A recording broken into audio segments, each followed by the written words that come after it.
Dengan konten seperti ini, konten dakwah yang bagus, menarik, terus bisa menjaring banyak orang. Satu aja lebih daripada satu Ferrari begitu ya. Kalau misalnya menjaring 10, 20, 100, 200 ribu, 2000 dan lintas generasi. Masya Allah.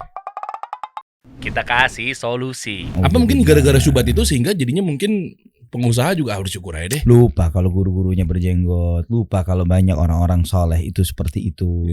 Ya, lupa para nabi tadi digambarkan seperti itu gitu loh. Oke. Bahwa ketika dia mendiskreditkan sosok yang mungkin ada di kepalanya, mungkin dia memikirkan sambuan ini di kepala dia itu, seseorang ya. Tapi lupa karena kebencian terhadap personal tersebut dengan yang tampilan fisik yang ada di benak orang tersebut, mengeneralisir terhadap banyak perwakilan yang ternyata yang mewakili orang-orang soleh, orang-orang hebat, orang-orang mulia sepanjang sejarah manusia. Sepanjang sejarah manusia.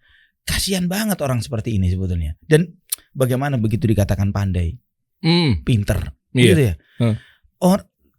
Bukti kebodohan orang bodoh itu adalah ketika melihat satu karakter tertentu dan kemudian mengeneralisir terhadap karakter itu dan menghabisi dari sisi satu karakter kemudian dihabisi satu generasi, satu kelompok, satu golongan hanya dengan generalisasi seperti itu. Ini kelihatan nggak adil, nggak fair, nggak bijak, gitu kan? Bagaimana menilai orang hanya dari sisi fisiknya doang gitu? Bener. Nah ini luar biasa, masya Allah. Syukran Ustaz, jazakallah khair. Iya memang banyak juga yang jadinya kebentur di situ, ya kan? Buat dia harus ngonten. Atau dia pengusaha-pengusaha ya seperti itu nama. Tapi kan kenyataannya Ustadz sendiri kan pengusaha. Jadi sebenarnya tanpa harus dia mencukur jenggot, dari menyesuaikan penampilannya juga sebetulnya udah sah-sah aja saat ya. Boleh, selama tidak menantang syariat. Gitu kan ketika kita berpenampilan menutup aurat, seorang laki-laki tidak musbil, kemudian tidak menampilkan lekuk-lekuk auratnya dan lain sebagainya. Ya kan, bukan untuk seperti itu. Larangannya di mana begitu? Syubhat lagi tuh ujung-ujungnya. Musbil tadi boleh asal nggak sombong. Ya. Saya sendiri sederhananya begini. Ada yang bilang begitu. Nabi SAW pernah mengingatkan kepada seorang sahabat yang memakai pakaian menutup melebihi mata kakinya. Dipanggil, irfa izarak, angkat. Segini, dia angkat lagi. Irfa izarak, angkat lagi. Irfa izarak, sampai Ibnu Umar ditanya, Nabi menyuruhmu mengangkat sampai di mana? Sampai nisfus sak, sampai tengah betis. Terus kemudian Nabi SAW berpesan, iyyaka wal isbal fa innahu minal makhilah. Jauhilah isbal, memanjangkan pakaian melebihi mata kaki, karena itu bagian dari kesombongan, kata Nabi SAW. Nah, kita sebagai umat beliau yang memuliakan dan mengagungkan beliau SAW, kita akan sangat malu ketika Nabi SAW melihat kita sebagai orang yang sombong. Paham ya? Dapat. Tega gak?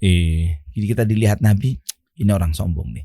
Nabi SAW yang melihat kita seperti itu. Na'udzubillah. Saya gak pengen seperti itu. Masya Allah. Udah dagingnya, sangat daging ya teman-teman deh. Masya Allah ya. Ini anak gali-gali terus nih. Sebelum Ustadz nanyain pertanyaan yang berikutnya ke Ane nih ya. Ya ini pertanyaan terakhir buat antum. Anda balik nanti. Iya. Ya, jadi bagaimana Ustadz? Dalam artian pengusaha yang kita bisnis ya, muamalah gitu. Sejauh apa dia bermuamalah atau berpartner? Ada juga loh pengusaha-pengusaha yang memang partneran. Ya kan, misalnya sekalipun dia mungkin kufar. Iya, ataupun sama seperti konten kreator juga begitu. Ada juga memang dia yang ternyata partneran. Nah, yang kayak gitu-gitu tuh banyak bisa bilang sedikit lah kebahas ke permukaan. Sejauh apa sih bisa akad sama mereka-mereka? Allah ibarik. Akad dengan non muslim gitu maksudnya. Jika bicara berpartner, ya berpartner ini dalam konteks fikih syariah itu adalah musyarakah, bersyirkah ya. Bentuknya banyak dalam fikih, dalam kitab-kitab fikih muamalah kontemporer membahas tentang hal ini. Namun yang perlu dipahami bahwa bersyirkah ini, berpartner ini dalam syariat kita bermuamalah boleh dengan siapapun. Ya, boleh dengan siapapun. Dan berpartner, jika seseorang ingin besar dalam usahanya, wajib hukumnya berpartner. Harus bersyirkah. Ya, karena ada formula sebetulnya ketika seseorang itu ingin memiliki kesuksesan dalam usahanya, begitu ya. Ada formula baku yang dipublikasi oleh banyak pengusaha sukses ya. Mereka mengajarkan bahwa seorang pengusaha itu harus punya dream. gitu ya, punya visi. Yeah. Dan dream kita, visi kita adalah niat yang besar untuk membantu umat manusia, niat yang besar untuk memberikan manfaat sebanyak-banyaknya untuk umat manusia. Ya, dan kita ini adalah hamba Allah Subhanahu wa taala dengan jiwa dan raga dan harta kita dan semua potensi dan waktu yang Allah berikan. Semuanya ini adalah potensi alat untuk kita beribadah kepada Allah Subhanahu wa taala. Kemudian yang kedua, kita harus punya guru. Ya, kenapa saya datang kemarin juga nyari guru gitu ya. Dan jauh, kebalik dan guru itu adalah kriteria guru adalah seseorang yang sudah sampai di mana yang kita akan tuju gitu ya. Ketika anak ingin menjadi seorang podcaster, ya guru anak seorang podcaster yang begitu kan gitu ya. Nah, itu yang artinya memang itu ya. Allah yubarik. Hati kayak lemes dalam artian gimana nih dosa kan kita nih. Tolong netizen tahu ya, saya tidak pernah menganggap bahwa saya ini lebih guru dibanding Ustadz. Kemudian yang ketiga, kita harus punya tim ya, tim yang saling mengisi. Karena ketika antum tadi tanya, anak ada usaha, anak juga dakwah. Ya kalau misalnya anak kerjain semuanya sendiri, kandang kambing anak kelola sendiri misalnya dan sebagainya, anak nggak bisa ngomong dalil di sini, gitu ya. Anak nggak bakal kepegang kitab-kitab yang ingin anak pelajari. Sedangkan anak juga sering berbicara dengan partner anak, kalau boleh nih anak ingin fokus di dakwah, gitu ya, dakwah. Dan untuk hal itu anak memaklumi banyak hal dan antum juga memaklumi kondisi anak. Tapi insya Allah keberkahan itu akan kita dapatkan dalam hal ini gitu. Keberkahan itu pastilah ketika seseorang itu seseorang yang berupaya untuk menjadi tentara-tentaranya Allah, alat-alatnya Allah Subhanahu wa taala, pasti ditolong oleh Allah. In tansurullaha yansurkum wa yutsabbit aqdamakum. Jika engkau menolong agama Allah, Allah pasti akan menolongmu dan akan mengokohkan posisimu. Ya, yutsabbit aqdamakum, mengokohkan posisi itu artinya kita dikokohkan, ditunjukkan dominasi, kemenangan, keunggulan, kemuliaan itu pasti diberikan oleh Allah Subhanahu wa taala. Itu sesuatu yang niscaya, yang pasti, tidak perlu diragukan akan janji Allah Subhanahu wa taala. Tinggal bagaimana effort kita dalam hal ini. Jadi tim. Dan tim ini mengajarkan kepada kita untuk ta'awun 'alal birri wa taqwa. Tolong menolong dalam kebajikan dan ketakwaan. Kita tidak akan mungkin sampai di puncak tanpa ada yang di bawah kita yang mendukung kita, yang mengangkat kita ke atas. Wah, cocok nih. Benar ya? Iya. Artinya coba Anda sering tanya kepada teman-teman pengusaha ini. Coba temukan kepada Anda satu pengusaha, siapapun dia tanpa partner. Siapapun, cari pengusaha super duper sukses ya, tapi nggak ada supporter, nggak ada partner yang mendukung dia. Oh iya. Siapa? Mau Jeff Bezos, mau Elon Musk, mau siapapun itu. Oke. Cari. Nggak mungkin. Iya. Ini saya sendiri, nggak ada tim, nggak ada ini. Nggak mungkin. Oke. Ya. Kemudian di antara kuncinya yang lain adalah adanya yang biasa disebut dengan daya ungkit ya. Yeah. Jadi bagaimana kita memanfaatkan bisa jadi daya ungkit itu berupa uang orang lain, bisa jadi berupa ide orang lain, bisa jadi berupa waktu orang lain, bisa jadi berupa tenaga orang lain yang saling support satu dengan yang lainnya untuk menjadikan apa yang menjadi dream kita atau harapan kita. Keren. Ya benar. Ini saling bangun nih, ada idenya, ada yang permodalannya misalnya. Ya, seringkali kan pengusaha mikir ide apa ya? Ide itu nggak harus dari kita, bisa jadi ide orang lain. Iya. Ya. Terus saya nggak bisa ini nih ngerjain ini. Seperti misalnya Ana ingin misalnya punya konten yang menarik gitu ya. Tapi Ana memiliki kelemahan dalam hal editing misalnya begitu. Nah, cocok. Nah, gitu ya. Iya. Nah, mungkin antum bisa bantu Ana. Banyak. Insya Allah nanti akan ada ribuan bahkan jutaan editor yang berlandaskan syar'i. Itu akan bantuin teman-teman pengusaha. Iya. Dakwah gimana kalau dakwah? Ana fokusnya di dakwah. bisa insya Allah. Bener.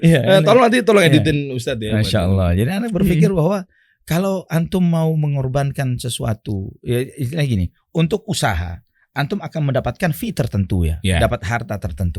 Tapi dalam dakwah yang antum bangun ini bukan cuman keberkahan dunia, Iya. tapi dunia akhirat. Bener. Konten yang antum buat ini misalnya, ketika itu adalah support dakwah, begitu ya, dan membuat dakwah itu tersebar kemana kemari. Li'an yahdiyallahu bika rajulan wahidan khairun laka min humurin na'am, kata Nabi SAW. Jika engkau memberi petunjuk kepada satu orang saja, itu lebih baik daripada harta yang sangat banyak. Humurun na'am itu onta merah ya, yang merupakan istilahnya kalau zaman sekarang mungkin bisa kita katakan Ferrari begitu ya. Oke. Ya, berapa harga Ferrari? Oil 10M mungkin gitu ya. Iya. Itu memberi hidayah satu orang saja lebih baik daripada mendapat satu Ferrari. Begitu kan ya? Nggak ada apa-apanya 5-10M tuh nggak ada apa-apanya tuh. Nggak ada nilainya. Padahal itu justru lebih lagi dari itu ya Sat ya. Dengan konten seperti ini, konten dakwah yang bagus, menarik, terus bisa menjaring banyak orang. Satu aja lebih daripada satu Ferrari begitu ya. Kalau misalnya menjaring 10, 20, 100, 200, 1000, 2000 dan lintas generasi. Masya Allah. Gitu kan.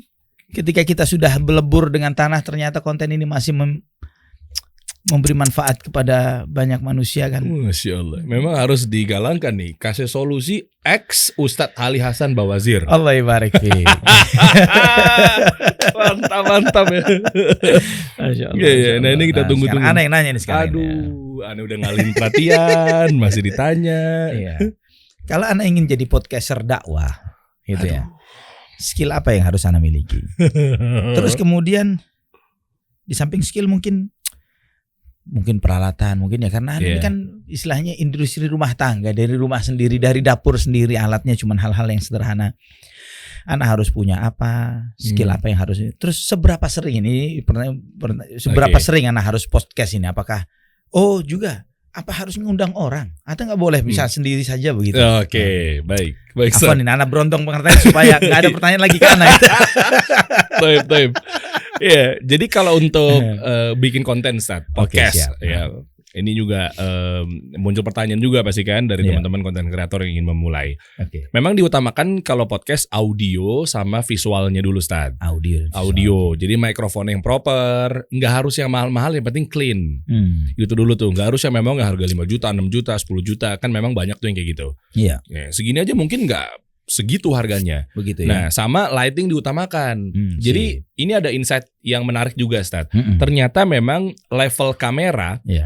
Ini perlu digarisbawahin ya, bukan berarti sifatnya wajib. Tapi kalau memang ternyata misalnya baru memulai, itu level kameranya justru malah entar dulu. Gitu. Seadanya dulu, yang penting lighting, Sat. Lighting yang bagus. Yang penting lighting, itu udah kenolong. Soalnya banyak orang salah kaprah ketika baru memulai, itu dia fokusnya beli kamera, atau sehingga gak mulai-mulai. Harga kamera 30 juta, 20 juta, yang kayak gitu-gitu sehingga gak mulai. Bener. Tapi asal bisa penataan lighting yang bagus, itu udah aman. Itu udah aman. Walaupun nantinya kalau dapat rezeki, beli kamera yang bagus juga gak masalah. Iya kan, mesti yang proper lah lightingnya. Nah, terus sama yang tadi terkait sama sebelum bahas teknis sama berapa kali kontennya. Ini Ana, kalau yang sekarang konten Ana jangan dicontoh. Mungkin yang pas awal-awal. Kalau sekarang kan karena memang lagi sibuk apa segala macam. Untuk tingkat quantity posting ya. Yang bener tuh one day one content, Stat. One day one content. Satu hari satu konten. Masya Allah. Wajibnya begitu. Platformnya?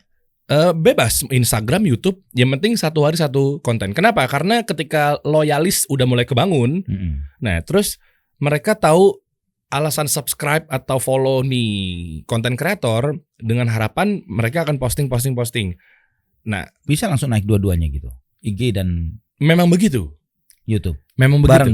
Bareng dua-duanya. Live on dua-dua gitu. Maksudnya gimana? Live dua-dua atau bagaimana? Enggak, bukan live. Tapping tapi dipostingnya langsung ke berbagai macam platform. Oh begitu. Sekali tapping tapi kemudian diupload di platform yang bermacam. Karena audiensnya beda-beda. Ada yang memang IG banget, ada yang YouTube banget, memang ada yang keduanya beda-beda. Sih. Sama kayak yang jadi nggak enak nih kesannya ngguruin. Nggak, ini insight teman-teman ya. Sama yang terakhir tadi misalnya bagaimana cara memulai podcastnya, yaitu diamanin dulu Stat. Kita punya istilahnya, kalau teknis panjang, banyak banget turunannya. Tapi yang pertama kali untuk diperhatikan ada namanya top of minutes atau TOM. Itu adalah 5-10 detik pertama nyawa podcast Anda ada pada di depan TOM-nya itu tuh Ustaz. Jadi itu dulu, karena first impression-nya ketika melihat satu konten, taunya di 5 detik pertamanya dia nggak suka, mereka akan auto skip.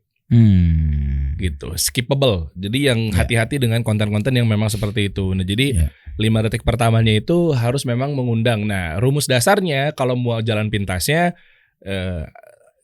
awal-awalnya itu bagaimana cara langkah. Bagaimana cara langkah? Misalnya, bagaimana cara langkah. Itu untuk jalan pintasnya. Contoh, bagaimana Ustadz Ali Hasan Bawazir hafizahullah membangun sebuah perusahaan, tonton videonya sampai habis. Nah, itu udah menjadi atensi. Atau ada 3 langkah cara berbisnis Ustadz Ali Hasan Bawazir membangun peternakan domba. Nah, gitu-gitu kan mengambil bagaimana atensi. Menjadi podcaster yang sukses gitu ya. Nah, itu ya. Nah, itu rumus dasarnya. Okay. Kenapa? Karena orang diajak ingin tahu. Nah, biasanya gitu. Makanya kan sekarang kalau kita lihat Ambil Ibro misalnya podcast siapa Deddy Kobuzier misalnya. Nggak ada dia yang bertele-tele, "Halo guys, welcome back to my YouTube channel.